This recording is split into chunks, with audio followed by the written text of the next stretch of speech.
नमस्कार, मेहरा माई की रसोईमध्ये तुमचे सर्वांचे खूप खूप स्वागत आहे। आजची आपली रेसिपी आहे सातूचे पीठ। चला तर मग रेसिपीला लागणारे साहित्य पाहूया। इथे आपण घेतले आहे 2 कप दालवा, 2 कप गहू, 5-6 वेलची, मीठ, एक चमचा मीठ, 1 चमचा जिरे आणि अर्ध जायफळ घेतलेला आहे। आपण गहू स्वच्छ धुवून घेऊ। 2 पाण्याने गहू स्वच्छ धुवून घ्यायचे आहे।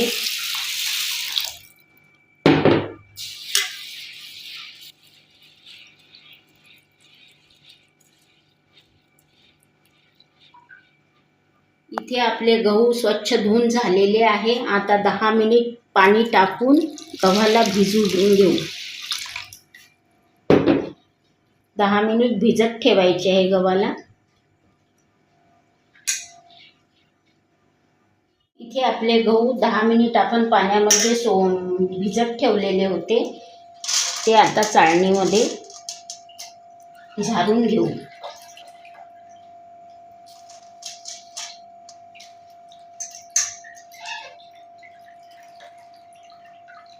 चाळणीमध्ये टाकल्यानंतर 5-6 तास चांगले सोकते करून घेऊ। इथे आपले गहू चांगल्यापैकी झरलेले आहेत। अर्धा तास आपण चाळणीत ठेवले होते। आता कापडावर टाकून घेऊ। 3-4 तास कपड्यावर सुकवले की नंतर भाजायला घेऊ।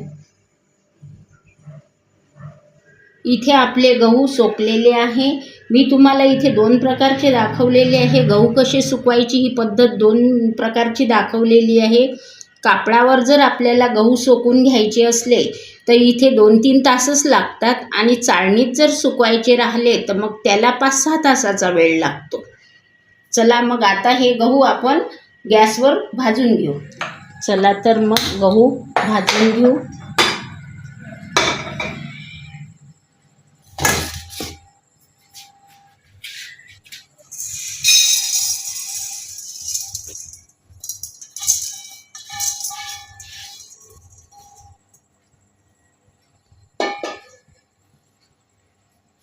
सुरुवातीला आपल्याला हे चांगल्या मोठ्या आचेवर भाजायचे आहे। जेव्हा होत येतात तेव्हा मंद आचेवर भाजायचे आहे।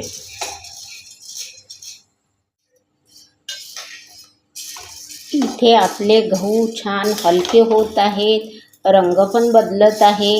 भाजता भाजता आपल्याला लक्षात येते की आपले गहू होत आहेत। शेकताना छान हलके होत जातात आणि रंग बदलतो। इथे आपले गहू झालेले आहे। गॅस बंद करूया। रंग पहा किती छान आलेला आहे।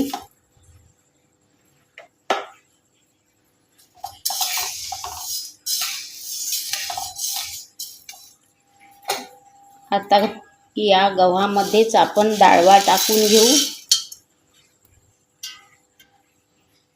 इथे आपल्याला डाळवा भाजायचा नाही आहे, फक्त आपण गरम कढईत तो टाकलेला आहे, जेणेकरून तो थोडासा कडक येईल, दळायसाठी सोपा जाईल, म्हणून भाजून नाही घ्यायचा आहे। गहू थंड झालेले आहे। आता हे सगळं साहित्य आपण यामध्ये टाकू। जिरं, मीठ,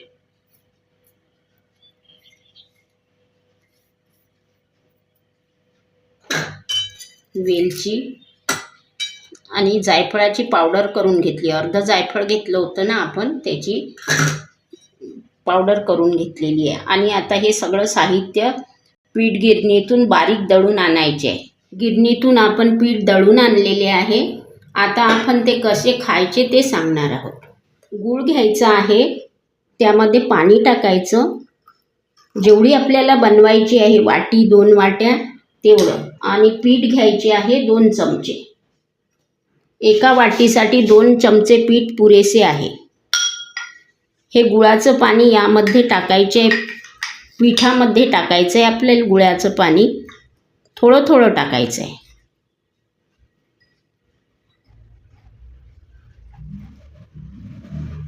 विदर्भामध्ये ही नागपंचमीला खाल्ल्या जाते आणि महाराष्ट्रात उन्हाळ्यामध्ये खाल्ल्या जाते।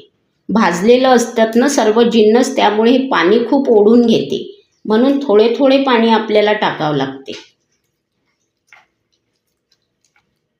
इथे आपले सातूचे पीठ भिजवून तयार आहे. घट्ट पातळ आपल्या आवडीनुसार घ्यायचे आहे. पातळ सर्वात चांगले. कमेंट्समध्ये मला सांगा व्हिडिओ कसा वाटला. व्हिडिओला लाईक करा, मैत्रिणींसोबत शेअर करा. तर चला तर मग लवकरच भेटूया अशा छान छान रेसिपी बरोबर. तोवर मस्त रहा, खुश रहा, आनंदी रहा आणि सर्वात महत्त्वाचे म्हणजे खात रहा. आणि नवीन असाल तर व्हिडिओला सबस्क्राईब करा. धन्यवाद.